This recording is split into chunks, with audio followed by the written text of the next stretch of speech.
So maybe the loading screen first, because it's bots and I can, it will not start without me clicking. Once you started the game, this is what you will see. You will see the observers, and you will see the heroes of your friendly team. Since I'm observer, I will be randomly put into one of the two teams, not actually playing, but game still counts me as in the team of the Space Marine computer player here. So I do see the icon that he is Force Commander, while I do not see the hero of the Chaos player. Once everyone's loaded, we go into the game. You will get a rough overview of the map during the loading screen, so you can already think about where you want your first two units to go. For the chapter, indeed. So the bots move out. Let's see who wins. um, so what do we see? You start with your base, which is this, which is where you produce all your units from. You can see the computer players are already producing, and each base has some animation where it comes down. In this case, the Space Marine drop with a drop pod, which then just gets sucked underground for some reason. It is what it is.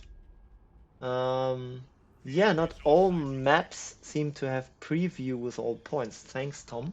I actually didn't notice. This is why we do this live, so we have even more knowledge around. Every base has base turrets, and the bases have this. You see the blue aura on the units that just vanished. The base has a protection aura, so that anything that's in the base, healing or reinforcing, actually takes less damage. This makes attacking and destroying the enemy base extremely hard, even harder than it already is with the reinforcement, healing, and the turrets. This is something Elite brought in. Apart from the base, you will see a lot of other map elements. And when you hover your mouse over it, of course you can click stuff with a left mouse button. I will assume that you already know RTS basics, how to click stuff and how to make moves with unit, you know. When you hover over it though, your mouse becomes a little shield. This means this is, because it's yellow, light cover.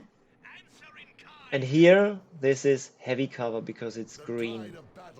And then there is stuff that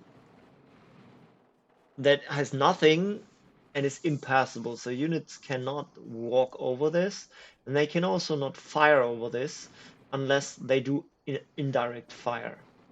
So this is what people call a shot blocker. Here it's rather obvious, because it's just fucking huge and you wouldn't expect your units to be able to shoot over it. But then there's other shot blockers, like this. It's not so huge, but still you can fire over it. And so you basically have to learn the maps and know which is shot blocker and which isn't. Or rather, line of sight blockers, they are called sometimes, which is weird because they actually do not block line of sight. So a unit that's standing here can see a unit that's standing here, but it cannot shoot it unless, again, with indirect fire like grenades or artillery. So there's these two kinds of line of sight blockers, obvious ones or shot blockers, obvious ones and not obvious ones. And then there's terrain that you can shoot over, like this crater, but cannot walk past. So you have to walk around it. So what else do we have? We have, most importantly, the first, what you will always have first point, your PowerPoint. There is another video that explains how resource works in this game and how you cap and everything like that, so we will not go into that. Notice that you have a power symbol because it generates your power, and how much it generates, this is per minute. Because it's not noted, it's just 5. And then there are these rec points. They have this triangle. yellow or orange-ish symbol. And once it's capped, it will also show you how much it generates while you cap it. Requisition points will mature over time, and after some time give you 30 instead of 10 in a 1v1. So, about the cover, there's difference between this heavy cover and this tank track heavy cover, because they have a difference in how hard they are to crush.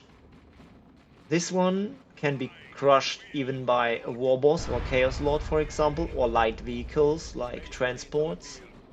But tank traps, because they are tank traps, and some other heavy cover objects cannot be crushed by this light kind of crush.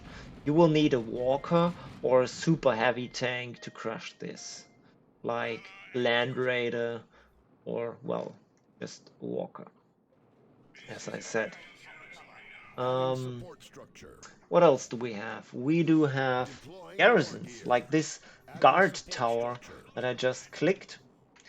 So you have two garrisons, you always have an entrance, and then you have windows here and here. These are not a window for this garrisons.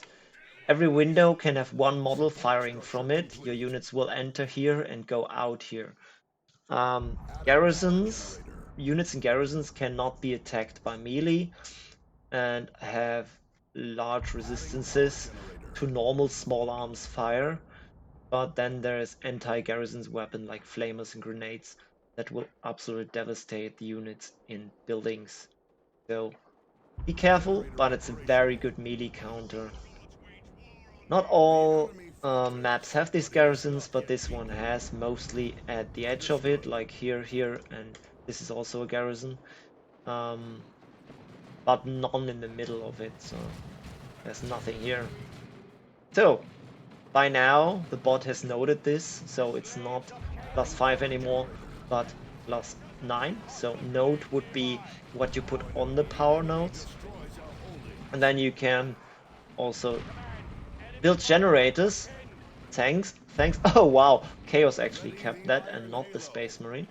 And he is now building a generator right in front of the Space Marine space, and nope, he cancelled this. And you see when the generator comes in, the energy regeneration goes up. It's not actually +19 already, but just when the generator is finished. Cancels it all the time. Whatever. Then there are these victory points with a star-shaped icon. This is what gives you, well, victory in the end. If you have more victory points than your enemy, the enemy's victory tickets or points will tick down, and once they reach 0, the one of your enemy, you have won, and if yours reach 0, the enemy has won.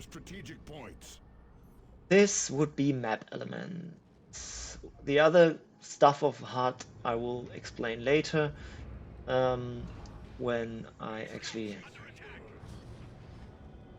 am a player and not an observer.